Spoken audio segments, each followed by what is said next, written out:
Passive voice with modal verbs. Unlocking English grammar secrets. Welcome to our English language learning video series.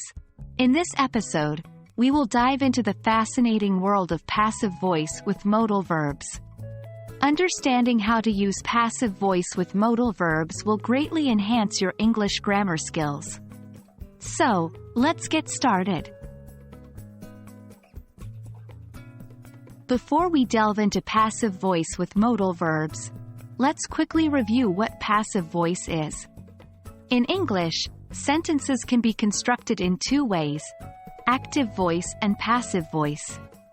In active voice, the subject performs the action, while in passive voice, the subject receives the action. For example, active voice, John writes a letter. Passive voice, a letter is written by John. The passive voice allows us to emphasize the object or the receiver of the action rather than the doer. Now, let's move on to exploring passive voice with modal verbs. Modal verbs are a special category of verbs that express various degrees of possibility, necessity, obligation, or ability.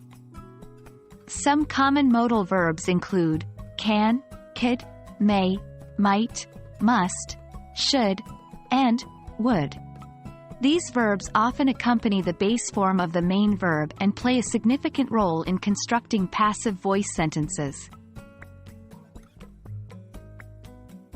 Using modal verbs in passive voice sentences allows us to convey different meanings and shades of possibility, necessity, or permission.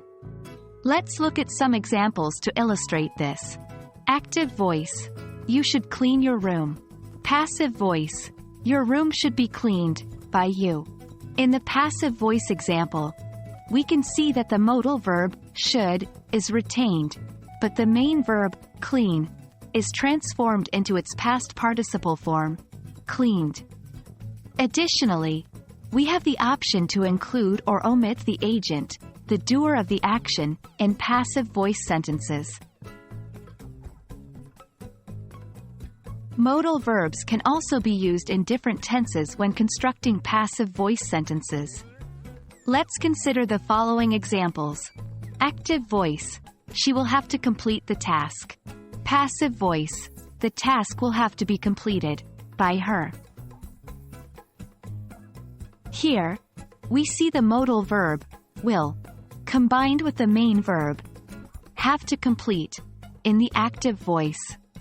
In the passive voice version, the main verb transforms into its past participle form, to be completed, while the modal verb will remains the same. Remember that modal verbs can be used in various tenses, including present, past, and future. When using them in passive voice constructions, pay attention to the correct formation of the passive form while keeping the modal verb intact. Congratulations! You've successfully explored the world of passive voice with modal verbs. Understanding how to use modal verbs in passive voice sentences is a crucial skill in mastering English grammar. By utilizing this knowledge, you can express different shades of meaning and convey your ideas more effectively.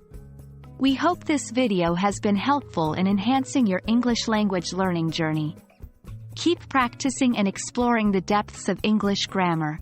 Stay tuned for our next video where we'll tackle another exciting topic. Remember to like, share, and subscribe to our channel for more informative videos. Thank you for watching, and we'll see you next time.